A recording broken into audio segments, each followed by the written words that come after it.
Hi, and welcome to the Contenders podcast, where we talk everything that is wrestling. I am your host, Jason, and join me as I dissect this topic. We are an unbiased show here, and we'll go into this episode with an open mind, whether it's good or whether it's bad. We aren't afraid to hit home some honest, thunderous thoughts here. If you're new to this, then please like, share, subscribe, and comment in the comment section below, and share with us your opinions of what went down in this video. Stay with us as we have a lot to discuss. YouTube, are you ready? This is WWE failed Samoa Joe. We're joined by the FCW crowd, Matt and Scott. Michael, if he's available. Anyway, guys, Samoa Joe is one of the top stars for WWE today, but his best years came during the TNA run. The emergence of Joe as a rising star saw TNA invest in him as a face of the company. Joe's prime years came in TNA as the promotion tried to become a legitimate second mainstream option in the industry. The booking of Joe was hit or miss, but he certainly gave his all in the ring. What are your thoughts on Samoa Joe? I think, obviously the term, badass gets thrown around the wrestling business quite a lot. But to me, Joe genuinely is. You can see it in his attitude. He has that charisma. He has that sort of aggressive, badass personality to himself. Whereas a lot of people, they basically go around pretending to be one, try and get ahead in the business. I think Joe genuinely is. It's right in his core. He has it in him. That's what I tell you. He's genuinely a badass, definitely. I agree, and I'll tell you what, he's had some fantastic matches overall, and they all came in TNA.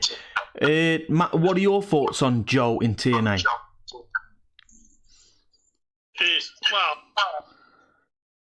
Scott, he's got the passion and main event super. He helped build up Brit Hard. He was one of the main ones. I couldn't agree more. It showed what WWE wanted.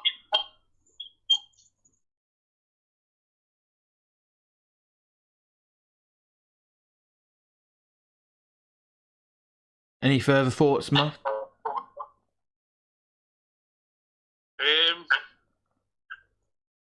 No, not really.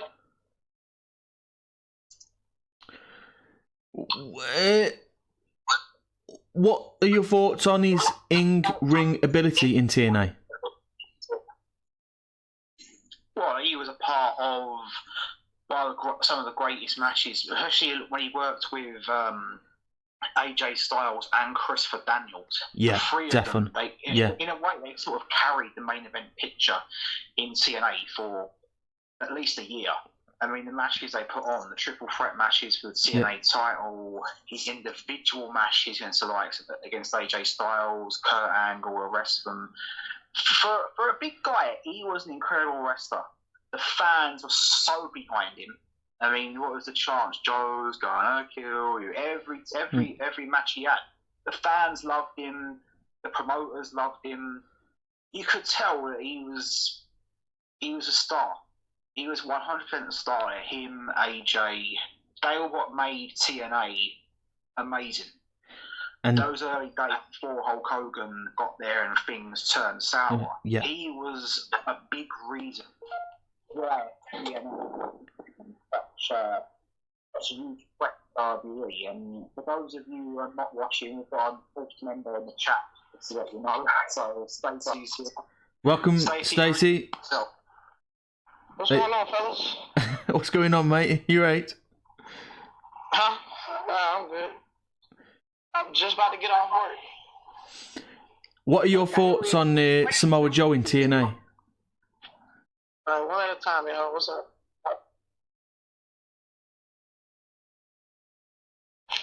Say it again, Jason. What are your thoughts on Samoa Joe in TNA? Before or after, like his old TNA stuff? His old TNA stuff, yeah. I love it. What? I've loved Joe since he was in Ring of Honor. What are your favourite matches for Joe in TNA? His TNA match, the world title defense from AJ Styles, him and Christopher Daniels. That triple threat is always good. Yeah, definitely. Yeah, I agree. Couldn't agree more. His first X Division title win. It showed like all the Ring of Honor holes that he had in his game. You know what I'm saying? Like, yeah. Like Joe got better as a competitor in TNA, like physically. I couldn't agree more, mate. That is absolutely all of his best stuff came from TNA, and again, Samoa Joe. He had some phenomenal promos in NXT and as NXT champion. Exactly. But yeah. His in-match work pales in comparison with his in-match work at TNA. What are your favourite moments of him during TNA? Oh, when he won the world title. When he won the world title, yeah. Scott, any more thoughts on Joe in Impact? I just thought, agree with what Stacey said. That's probably the best years of his career. Yeah. I mean, he became a main event caliber star. You know, in Ring of Honor, he had great matches against the likes of CM Punk, Kenta Kobayashi, and many more. But because in TNA, he was more in the mainstream media. So as more people became aware of him, probably during You say Ring of Honor. Let's go into his Ring of Honor.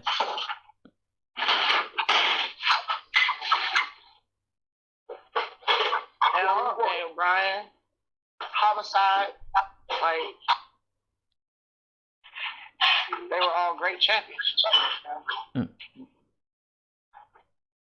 What are your favourite bits of him during Ring of Honor? My favorite Samoa Joe match in Ring of Honor is him and Jay Lethal. Like you see it happen across two different generations, and it's the same match. They work. That comfort is still there, right? Yep. And Jay Lethal is still going strong today. So it just goes to show absolute brilliant. How great those two stars are. I mean, we're talking like what, 18 years ago, maybe, or so for that. Maybe. Like it's definitely like Samoa Joe was definitely in Ring of Honor 20 years ago. I remember the 02 days. And they're fantastic on the mic. Oh, yes. Phenomenal. Matt, He just has that aggression. That's what I love about him. I mean, so many people try hard to act the tough guy. Joe genuinely is. Yeah, definitely. Yeah. And he's not one of those rough around the edge tough guys. He's a smooth, intellectual tough guy. Exactly. He doesn't have to try. He's got it in him. Yeah. You know, like you're in for a fight, no matter how articulate he is. Definitely, man. And he pulls it off absolutely greatly, and he is a genius, absolute genius. What are your? Let's go into his Ring of Honor days. Like, I haven't seen much of him in Ring of Honor. Tell us about his Ring of Honor. His matches with Nigel McGuinness, Daniel Bryan, a young Kevin Steen, like I said, Jay Lethal, Jay Briscoe. Like there are days when Ring of Honor first started off and all those guys were on the card, you knew you were getting a good match because these guys had something to prove. That entire company had something to prove. Yeah. You know what I'm saying? Like I feel it, man. This wasn't a roster full of like veterans who just want another chance to shine. This was a roster at first.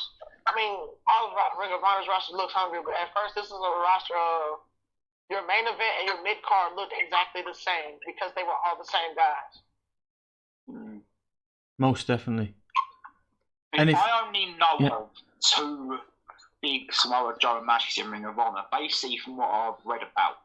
First one was a 60-minute time limit draw with CM Punk, which is a lot of people talk. Remember that for the Pure Championship? Yeah, and another one was against Kenta Kobayashi.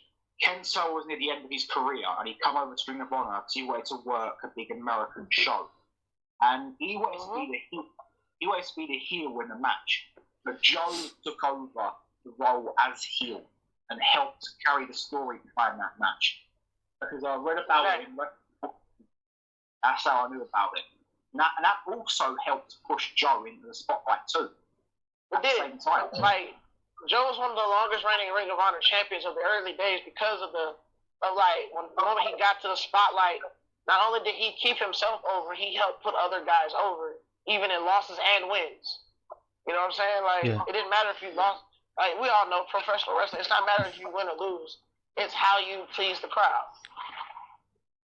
And he held that title for. Rarely did you ever see a boring match with Samoa Joe. Yeah, and he went on to hold that title for 645 days. He's also had some classic title defenses against CM Punk. What were your thoughts on that?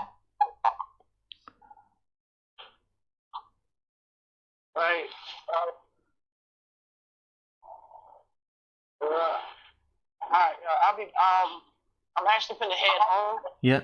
And get Wreckage taken care of so I can get it played tonight.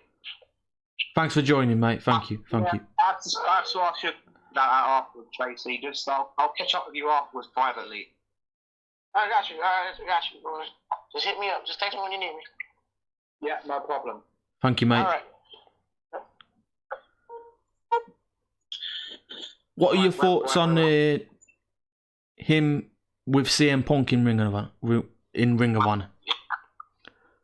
Well, I've never seen the match personally, but I know it was a 60-minute time limit draw, and it's on a YouTube compilation list that I saw a while ago about some of the great matches. So it obviously they both helped make them mainstream stars. Yeah. Because Punk went to WWE afterwards, Joe went to TNA.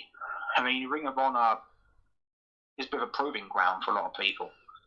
It's helped definitely boost them into mainstream, whereas Ring of Honor, obviously pure wrestling fans would know about the stuff at Ring of Honor, but I suppose the casual fan wouldn't. And I suppose that company helped Joe and Punk get over into companies that are more mainstream and more for the casual fan. So as we wouldn't know Samoa Joe or CM Punk if it wasn't for Ring of Honor work they'd done prior to their TNA and WWE days. Most definitely, yeah. I couldn't agree more with that. What are your thoughts on Samoa Joe in Ring of Honor, Matt? Really knowing through Ring of Honor, and mainly knew him like mid-TNA, and when towards the end of the TNA era, I like more then when he was like battling with when he was like in main event Mafia, and he was fine, he was like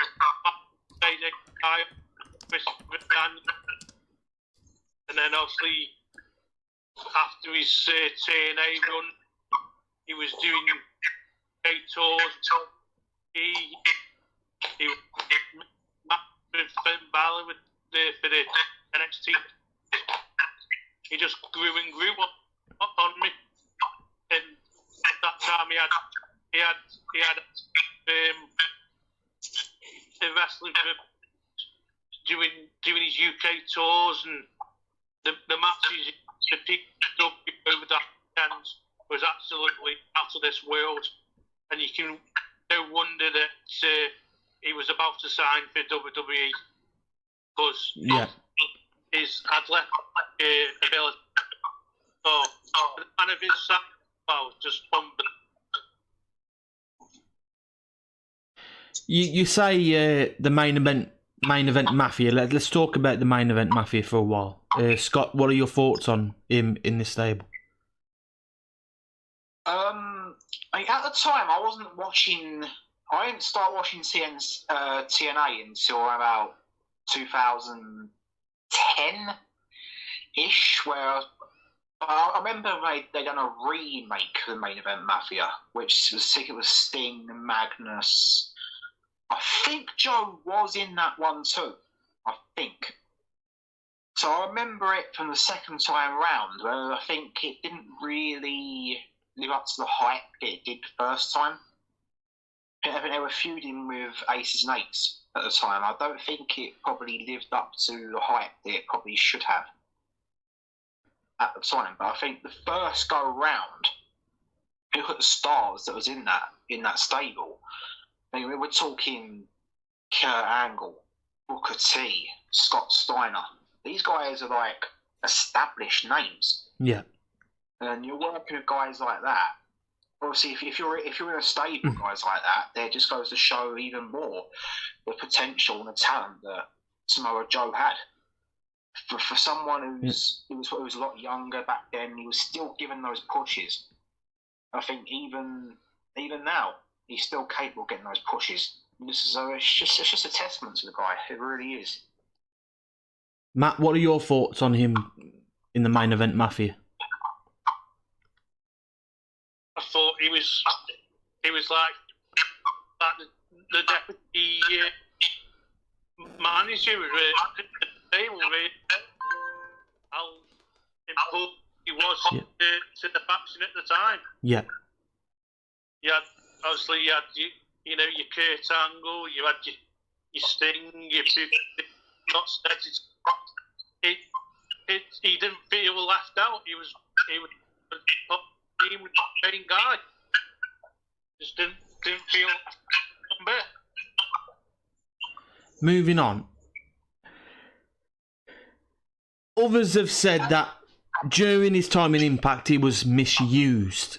Would you say the career he had in Ring of Honor, the career he's had, is come from TNA? Did he deserve more from TNA? Did he deserve more titles? Did he deserve more world titles?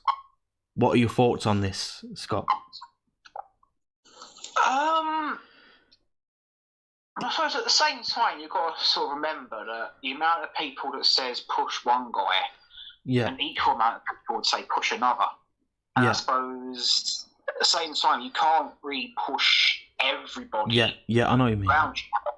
Joe, I think, because for a short time, he was basically one of, like you say, people say AEW have 4 pillars around right now. Yeah. He was, me, one of the 4 pillars of TNA, alongside AJ Styles, Christopher Daniels. Definitely. You can probably say Kurt Angle, probably the 4th pillar. And he was in those feuds for a reason.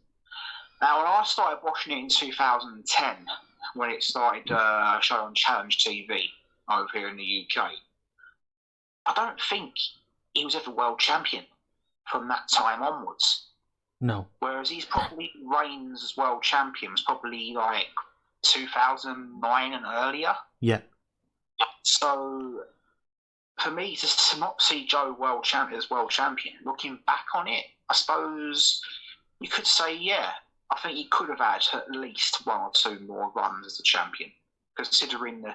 I think maybe they were more at the time, so there's more interest in putting over other stars. Say, for example, Bully Ray, Mr. Anderson, Jeff Hardy, who all came from WWE beforehand. And I suppose, personally, I would have liked to have seen him more. The same question for you, Matt. Yeah, what's that, sorry? Considering the career that Joe's had in Ring of Honor, the career he's had in TNA, would you say he was misused in TNA? Did he deserve more from TNA? Would you have liked to seen him have more world title pictures? I just think he just like a glove, really. He had exhibition chips, and he built himself up. He had his amazing world title matches when he was the champ. And really, he's one of his best times in there wasn't today before he went to WWE. And that's his best time in his career, in my opinion. Yeah. And touching on that note, he went on to win 5 X Division championships and 1 world title.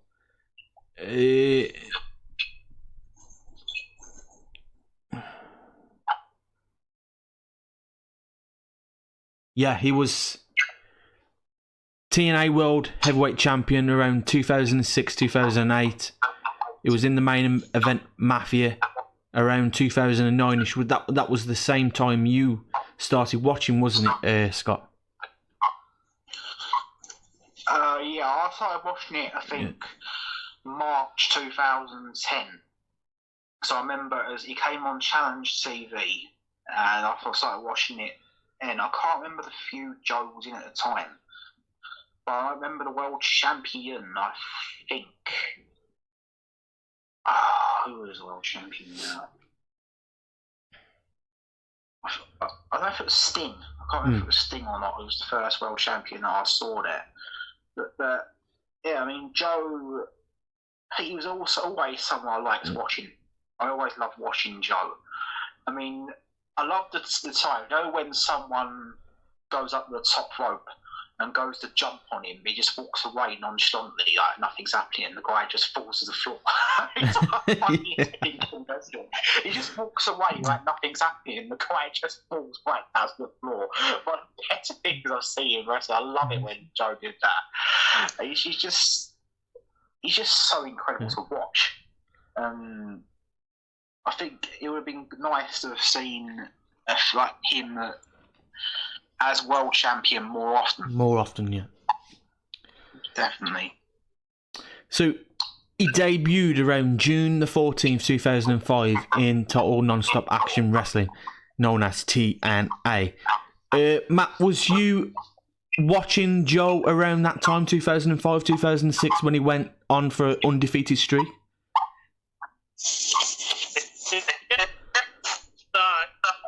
On and off, one field. In them days, you know, some major storyline, I'd watch it, but I wouldn't watch it week in, week out at that time. Yeah.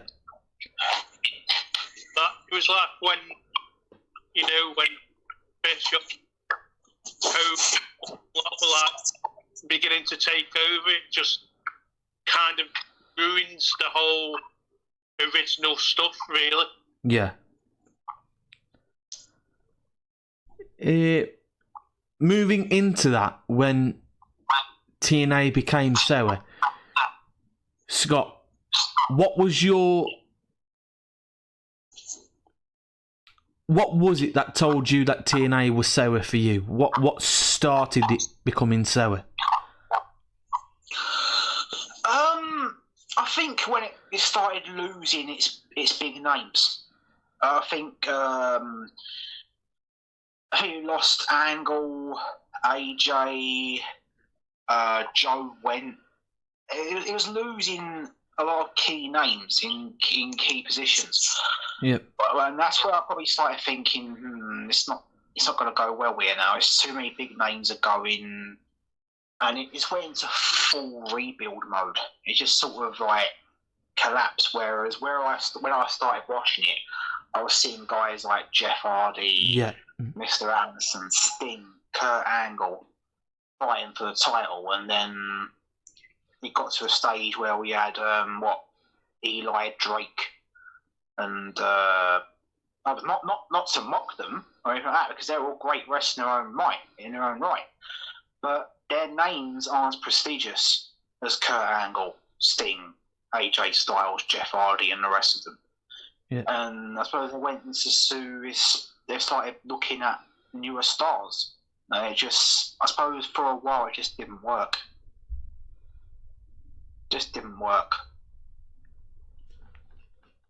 What started it becoming sour for you, Matt? Was there a time where it did go sour for you? It, it was just like when too many, like I say, you had Bischoff to come in and like him like try and be the general mind of things, and then you try to get like other backstage people. It was kind of like what NXT 2.0 was trying to become now. It's it's like the old saying goes, don't fix like when there's nothing wrong with the products. Mm. If it ain't broke, don't fix it. I think Yeah. you probably have to say, yeah. It's like the show was going completely fine without him. Like the main guy that started off, Jack Jarrett. He had his little team around him. He was going fine, but then you had to get these big names like Hulk Hogan and Bischoff and put their little spin on it, and I just think it backfired into sour very quickly. Oh, most definitely. You know open tracks, don't you? Yeah. A large pay packet. Yeah. And Financially, it just collapsed. Mm. exactly, yeah. I think what sparked it off for me, and no one's touched on it yet, was when it became different in TNA. And what was different for me and what was sour was when TNA lost its own thing about being unique. And the TNA was unique because they had a different ring. They had the X Division matches, them steel cages where they appeared out of a hole, all that kind of thing that made the old TNA very unique and rise very quickly. And I think what became very sour was when they lost that bit of uniqueness. They lost it. They got rid of the ring for a squared circle, and they should have kept that six-sided ring in most, ideally. Anyway, what are your thoughts on that? Well, yeah, because it was different. Yeah. And what made Impact or TNA different to any other wrestling company out there. I mean, yeah, it was weird when I first watched it, because I think I watched a couple of shows before the channel I was watching it just cancelled it, and I was looking at it thinking, oh, this guy's different. I wonder how it's going to work. But after a while, you get used to it. It's just the same old wrestling, just a different ring. It's just wrestling. It's the same sport we all love. And I think the change from a 6 to a 4, I think, was one of the decisions that Hulk Hogan influenced in the forward reign of the company. I think it was an Hogan decision to change to a 4-sided ring and become more traditional, which, fair enough, I don't mind, because we're all used to a 4-sided ring. But, they love competing on it. AJ, Joe, Daniels, everyone. They love competing in a 6-sided ring. And it's what you say, it took away their uniqueness. But could all the legends have competed in that 6-sided ring? I think they could have done if they put their mind to it. Yeah. At the end of the day, they're performers. And they will go where the money is. If a company's willing to pay them, then they should be willing to sort of do what that company sets out for them. If that means forming a 6-sided ring, then they're going to have to learn to adapt. Yeah. We all have to adapt in life, whether it could be moving home because of a job, moving to a new school for the first time, meeting new people, then they should have to learn to adapt to compete in a 6-sided wrestling ring. That 6-sided ring brought a lot of great matches. Matt, what are your thoughts about the 6-sided ring turning into a 4-sided ring? It made difference event, in my opinion. It was something fresh, something exciting.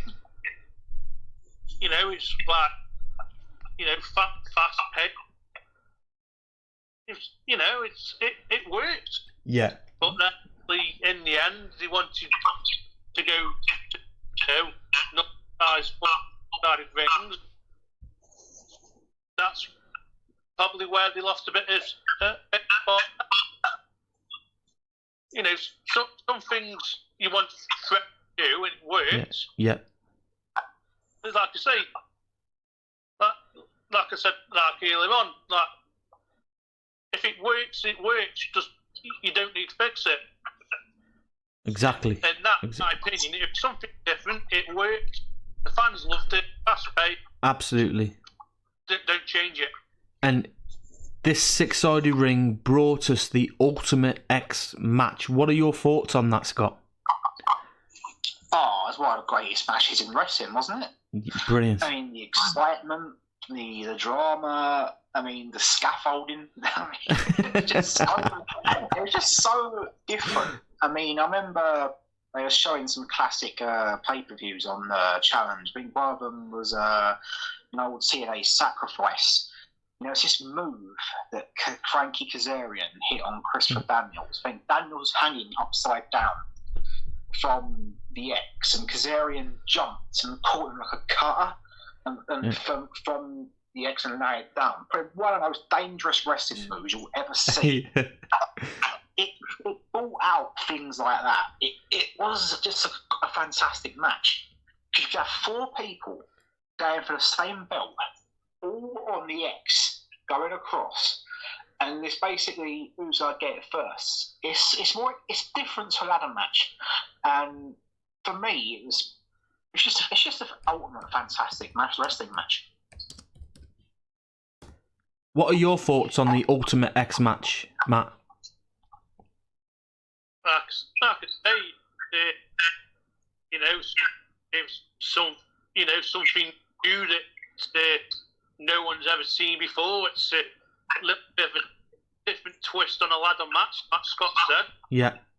It was exciting. It was dangerous. You were, when you try and grab the axe with that division championship, you were all hairs on the back. You were, look at this. It's just one of them things that blew your mind.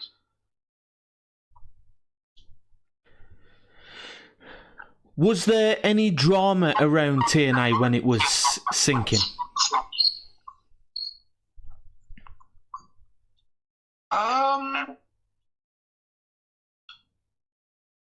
I'm not sure. So you have to think why so many stars were jumping ship. That's because the only felt people. It was around the same time Dixie Carter left. Well, yeah, so I remember Billy Corgan, who's now in charge of NWA, he was sort of overseeing things for a short while, and I wouldn't know if it was about drama, but I know things started to change. You were losing the key people. AJ and Joe went to WWE. I think Angle came back to WWE eventually, and I think Eric Young, another one who was basically a lifer in TNA. And when people like that were leaving to go to pastures new, you'd think, well, what's going on? Why are they losing so many key stars? Well, I'm looking at something now, and apparently Billy Corrigan loaned Dixie Carter some money. In return, Corrigan was supposed to be named the president of TNA. That didn't happen, and a court battle seemed very ugly and bleeded TNA of more money. Could this have been linked to TNA losing a lot of its stars very rapidly? I suppose it's got to be a reason, isn't it? There's got to be a reason why. Matt, what are your thoughts on that?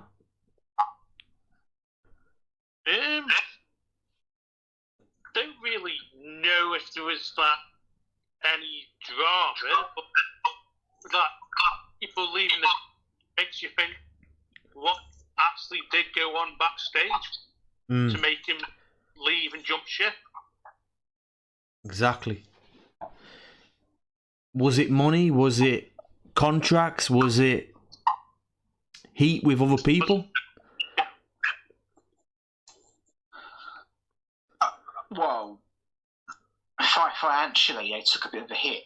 Yeah. When Hogan and Bischoff joined, they weren't as secure financially, and it's got to be a reason. Maybe WWE were offering them more money, and they just thought, okay, we'll follow the green, like a lot of people do. And it's a shame because I bet those guys that left will probably admit themselves that their time in TNA is probably the best time in their entire career. Most definitely. I reckon they would admit that. But, if things are like that, then what can you do, really? Because they've got families to feed at the end of the day. Moving on to his WWE days. So, Samoa Joe was signed for WWE along with Bobby Roode, AJ Styles, some big prominent names that came out of TNA. What happened? Where did it all go wrong for Samoa Joe? Probably coming up from NXT to the main roster. I mean, in NXT, he was the two-time NXT champion, defeating the likes of Shinsuke Nakamura, Finn Balor. He was beaten. Then he came up as he was sort of like a bit of a muscle for Triple H in his feud with Rollins. That was when he first introduced to the main roster, and then it just didn't quite happen. It just didn't quite happen for him, and he got injured, which is a shame for obvious reasons. But it just wasn't happening. Vince was more interested in getting over other guys, which is just life. Sometimes people are more destined for things than you are, and that's the way it is. Matt, what's your thoughts on that? Where did it all go wrong for Samoa Joe? Where did it go wrong? Yeah.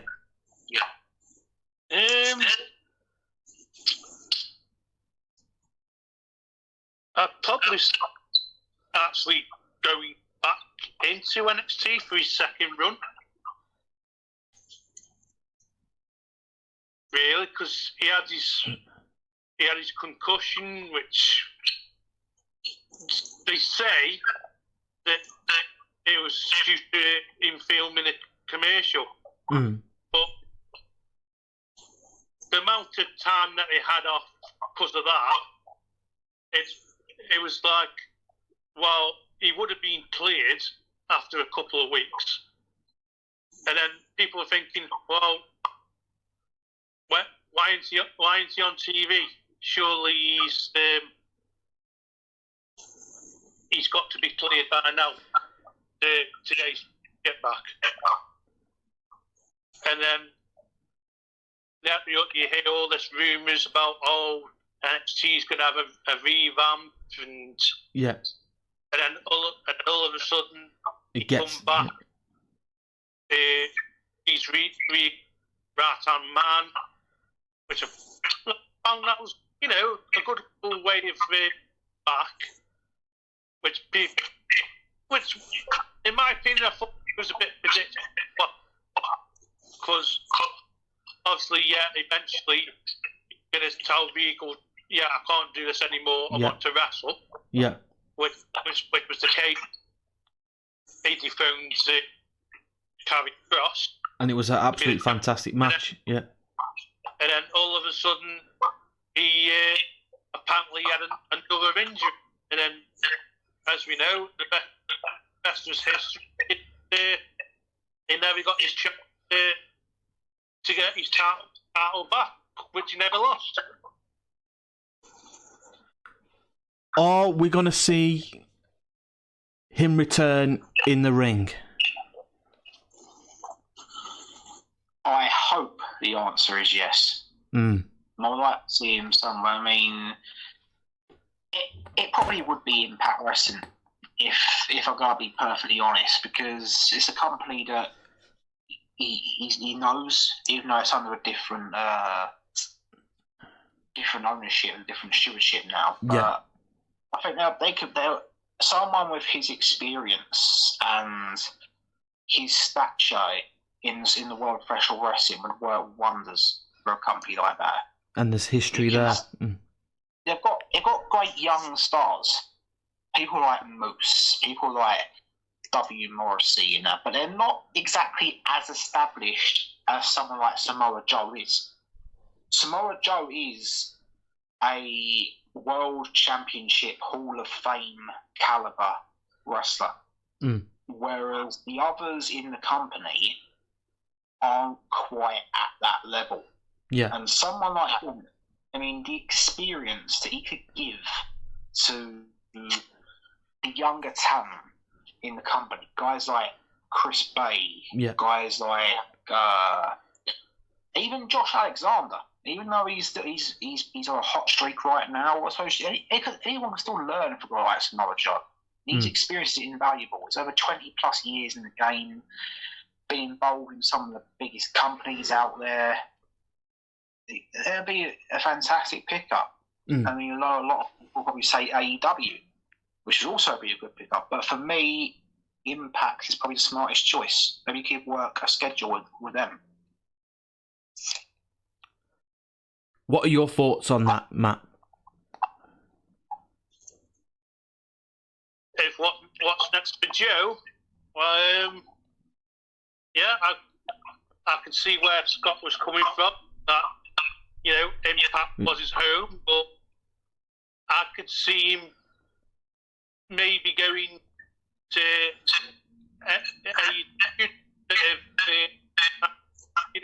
part-time in the ring business.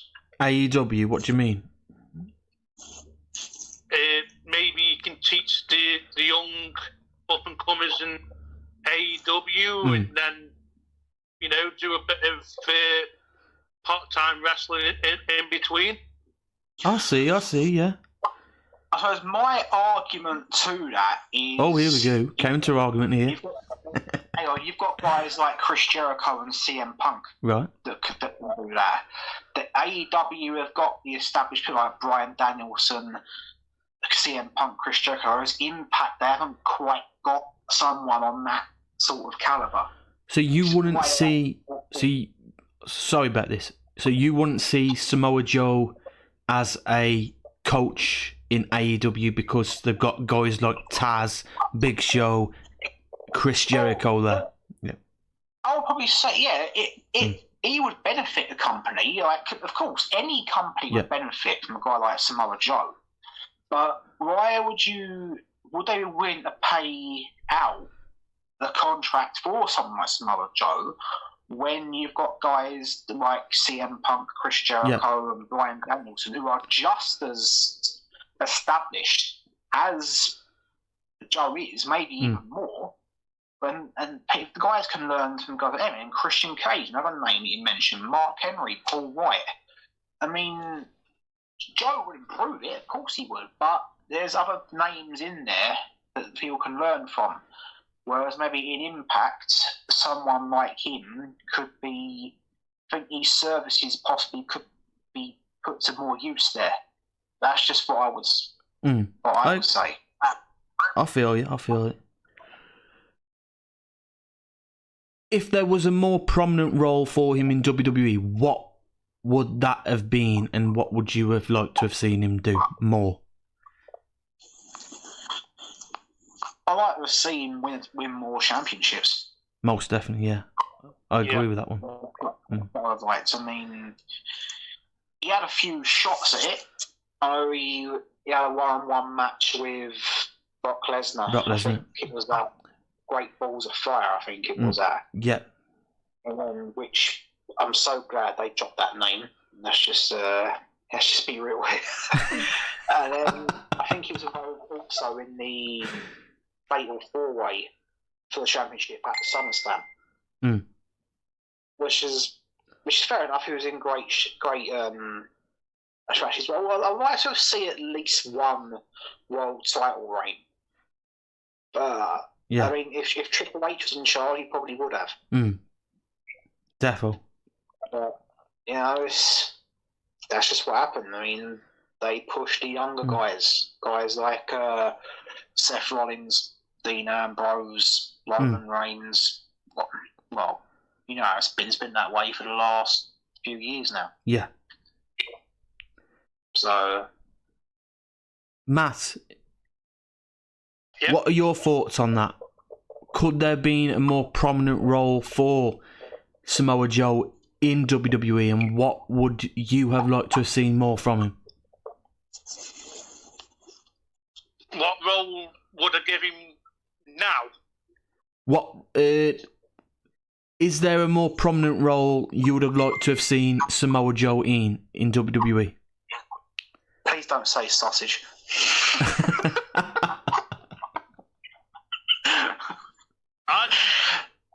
The role that they actually gave him before he got released, that he was scouting backstage. That was a good start. Oh yeah, defo. Now, if said to him like, while you still got in career, keep that, but in your spare time, your days off, can you do a bit of training for us? So when he does retire, it could be like a full-time. I wouldn't mind him seeing him actually take good of it, William Regal, when Regal said that I want to call it a day. I would have absolutely loved that. If it's a moment to take over NXT. Yeah.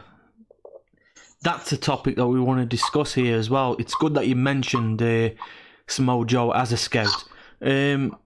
Was it a bad idea for them to release him the second time?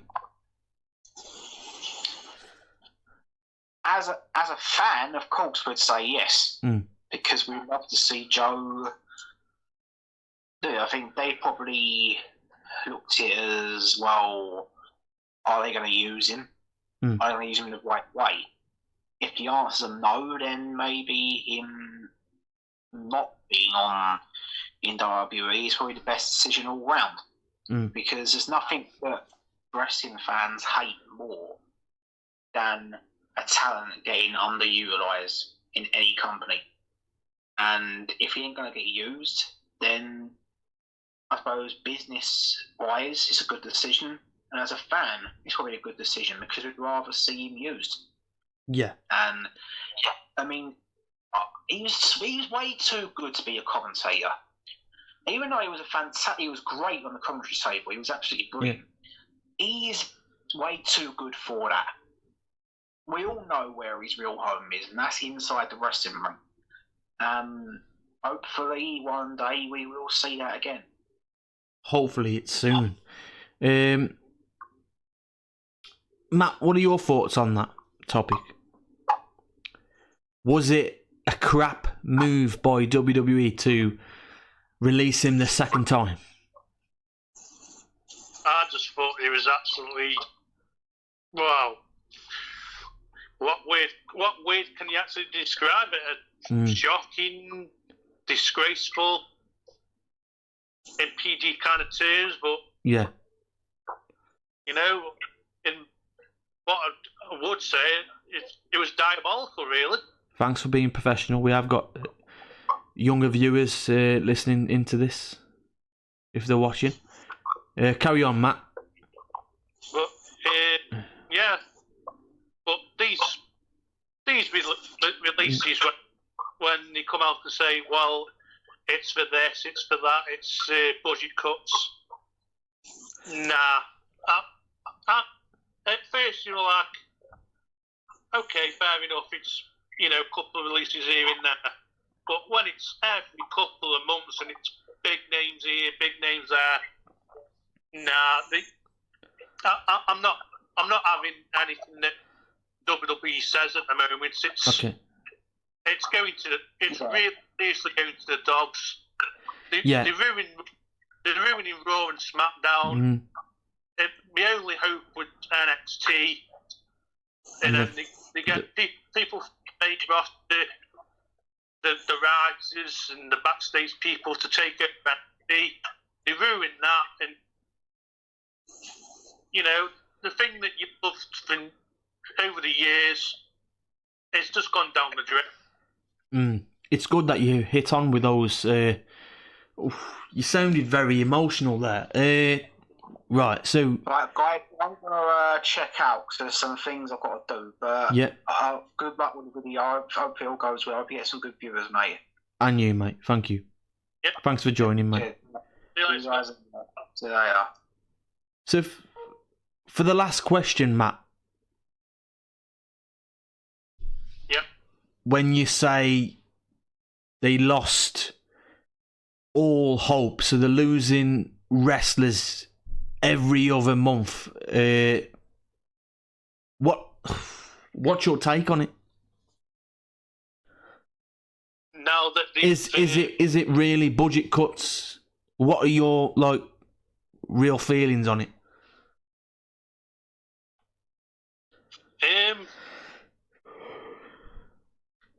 It's ever since the Bray Wyatt release, really. It's like, So it was around the third time they released a lot of So we had two groups of releases, and then the third group got released, and Bray Wyatt was in that group. So, go on. Yeah, it's like Bray Wyatt was in that group, and you were like, "Nah, someone's pulling your leg." It's like, "Nah, how can you be released?" I was like, "No, I'm not having it, because he's your main merchandise seller, like Samoa Joe could have been." And then to actually go on the websites and see Bray Wyatt, and then the things to come after the releases, and then to see your main NXT champion Samoa Joe, and then suddenly he's not on TV. You're like, what's going on here? It's like, and then to see that he had to vacate his title to some known commercial that he did. It's like, well, why would you let him get so physical in the commercial if he's your main champion? You'd make him do as less physical contacts as possible, so he doesn't get injured. He's your main champion. You'd want the main focus to be on your champion. And then to suddenly all that to be taken away from him, and then I bet he was thinking that he's, probably said to him, concussions, you might have about maybe a month, 2 months tops to get, concussion can be sometimes be a bad thing. Say at least 8 weeks tops. But he must have been gone about 3, 4, 5 months maybe. And then to suddenly find out somehow that, he got released into, while he was off TV, he was a scout. Now, why did they keep that quiet? If they didn't want him on TV because Vince didn't like him being a champion, then why didn't you just say and announce, he's not an in-ring talent anymore, but Joe, we changed stuff up, but we want you to train the up and comers. We still want you involved in NXT, but just not just not as a wrestler. And like Scott said, when he's, when he was doing his, his commentary for Raw, and then he was at WrestleMania when the WrestleMania delays with Michael Cole in his rain suit. Oh, that's dedication. Samoa Joe in a rain suit in the pouring rain. You don't see bloody anyone else do that. No. He's passionate about the business. Definitely. You can see it in his eyes. You can see when he's stomping down the ring, and like Scott said, fans going, "Joe's going to kill you." That's gone all the way around the world with him. Ring of Honor, it has. TNA, his UK tours that he's done. It's followed him. It's followed him into WWE when they say Joe, Joe, Joe, Joe, and you fit when they record with Joe.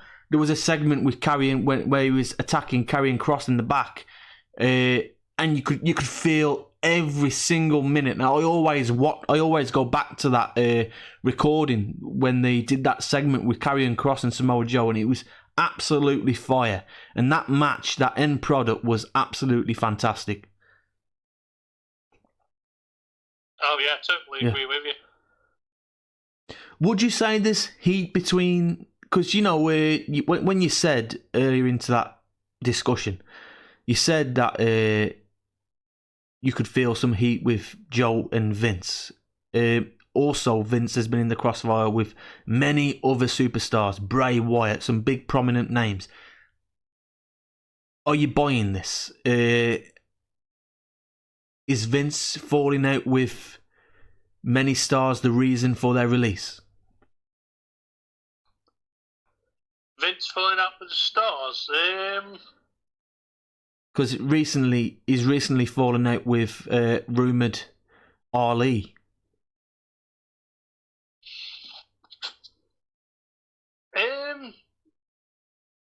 I would say it probably wasn't all Vince.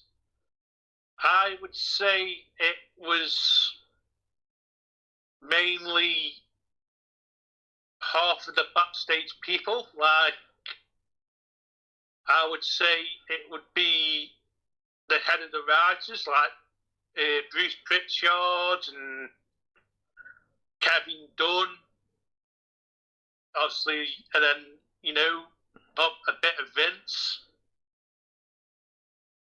And then obviously you got John Laurinaitis that is being given the dirty work to email and text the releases when it was release day. So he's got the bad end of the stick that way. So it makes him look like the bad guy.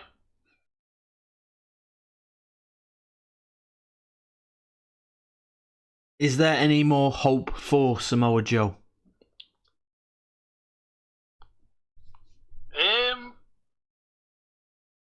It depends on what he'd like to do now and focus on.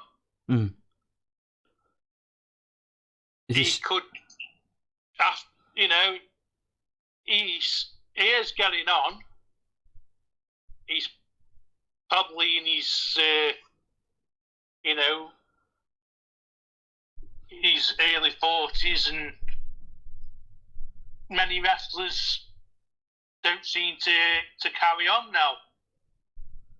So, does he want to go to a company and just work backstage kind of stuff, or does he want to be a coach, or is this sadly the end of Samoa Joe? Only he can come out and say what is next for Samoa Joe. Hopefully, Samoa Joe can come out of what's happened and reshape his legacy, and hopefully he ends his WWE career on a successful note. Hopefully, this is the last of this video for Matt, and thanks for joining us. We thank you for joining us last week when we did the Forbidden Door, and that was absolutely fantastic video. And we will see you on the next, hopefully, the next show, which will be about Britt Baker. Way! I'll see you again, Matt. Thanks for joining us. Thank you.